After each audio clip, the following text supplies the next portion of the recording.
Real coaches, real community, real conversation. Ooh, yeah. Red Card Podcast. A parent came up to me after a practice and she said, "My daughter's a sophomore.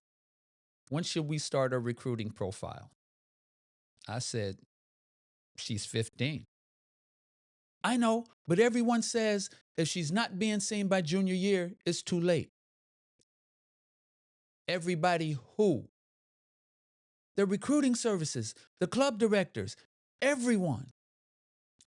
That's when I realized we built an entire industry around convincing parents that they're running out of time with their kid at 15.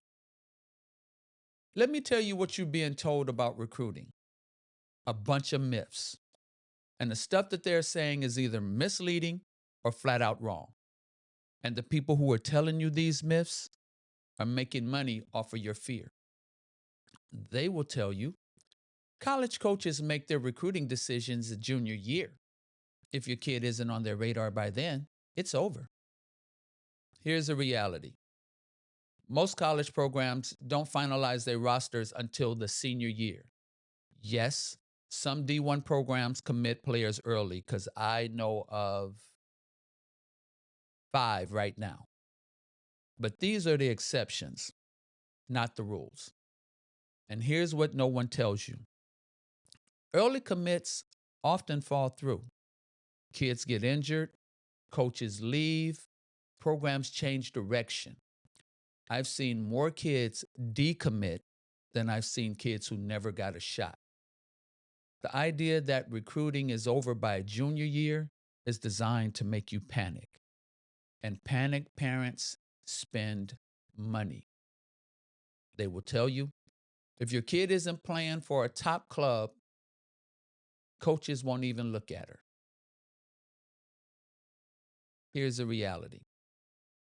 College coaches recruit players, not clubs. Yes, top clubs get more visibility, but that does not mean the kids from smaller clubs don't get recruited. I've had players from no-name clubs get D1 offers. I've had elite players go to D3 schools.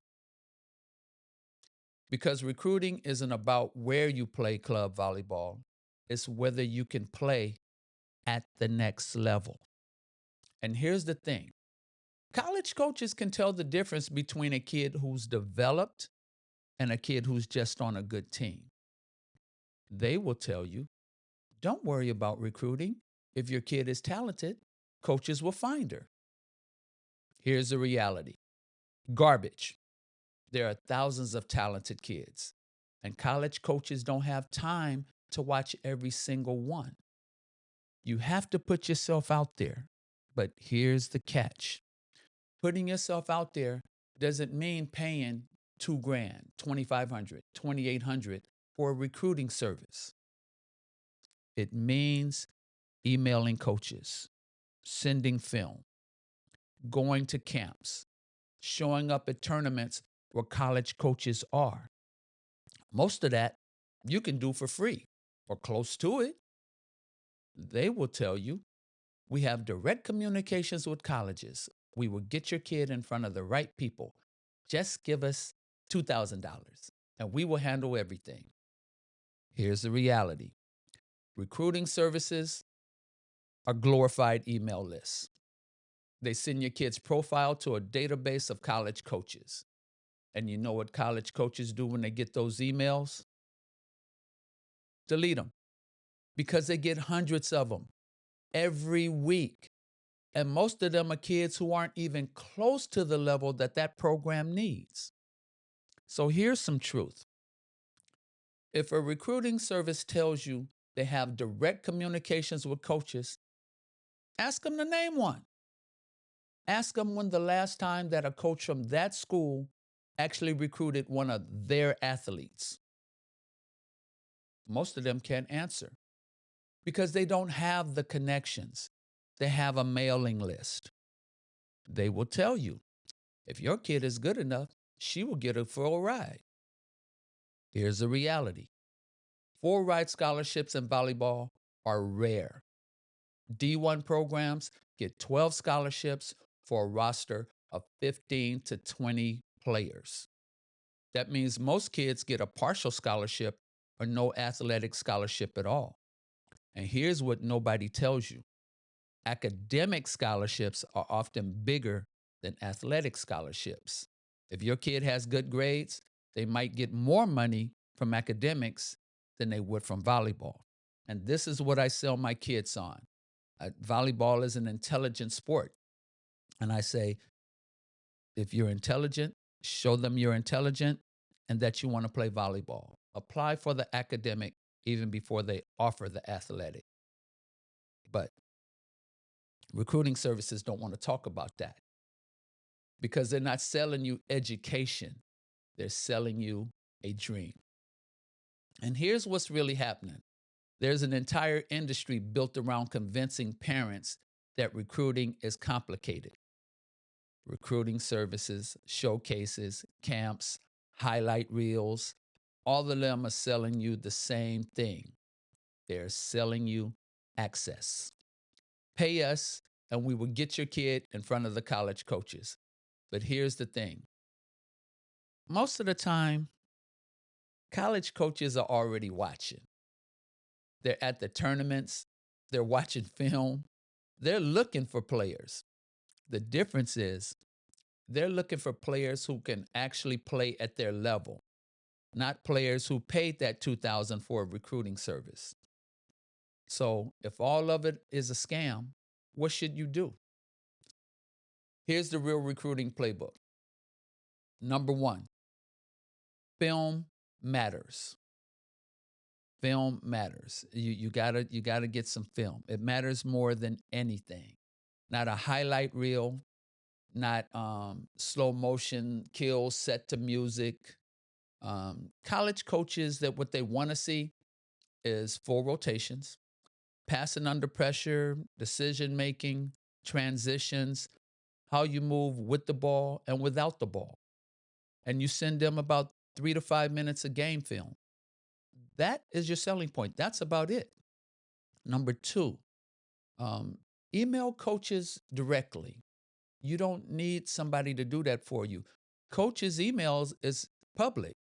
Write a short email, your name, your position, what year you graduate, your club team, and your high school team, a link to your film, and your academic info. And if it's that time where you already took your SAT, send them your test scores. Send them a tournament schedule where they can see you play. And that's it. No essay, no life story, just the facts.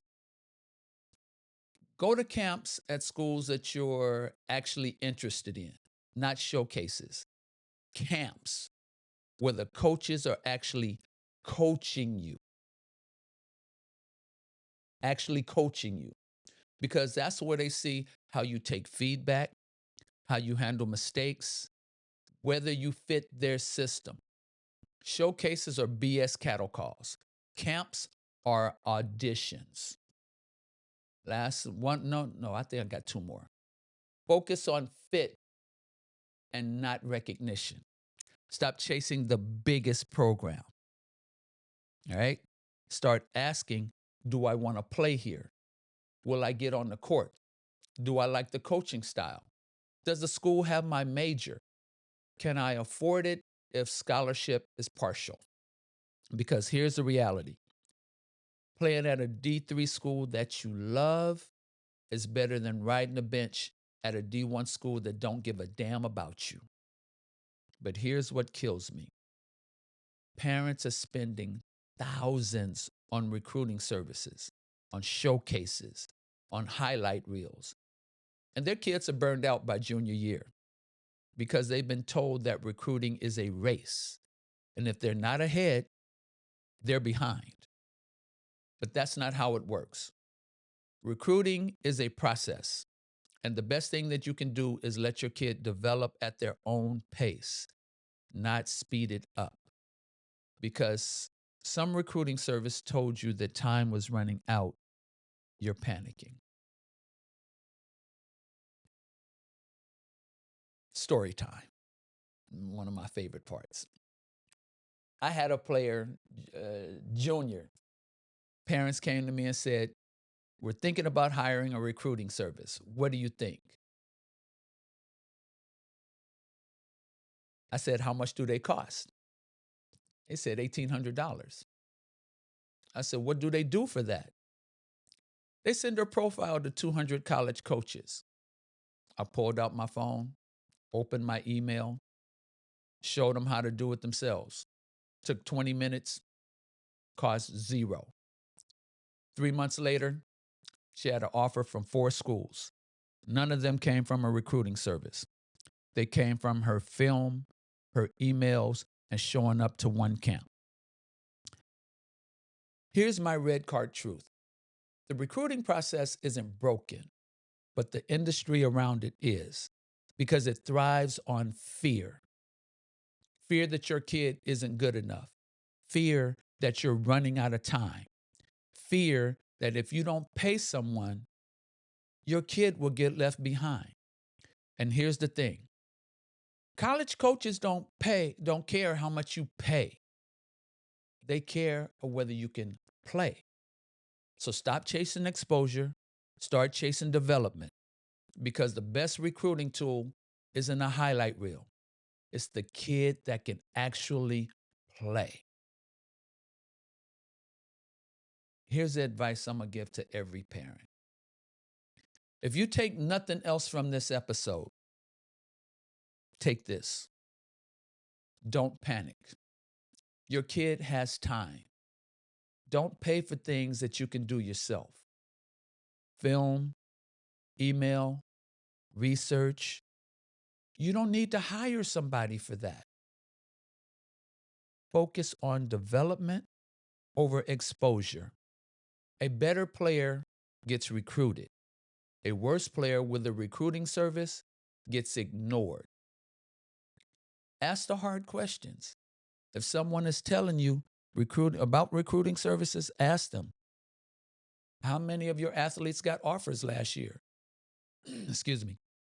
From which schools? Can I talk to those families? If they can't, walk away. Remember, this is supposed to be fun. If recruiting is making your kid miserable, you're doing it wrong. See you on the next podcast.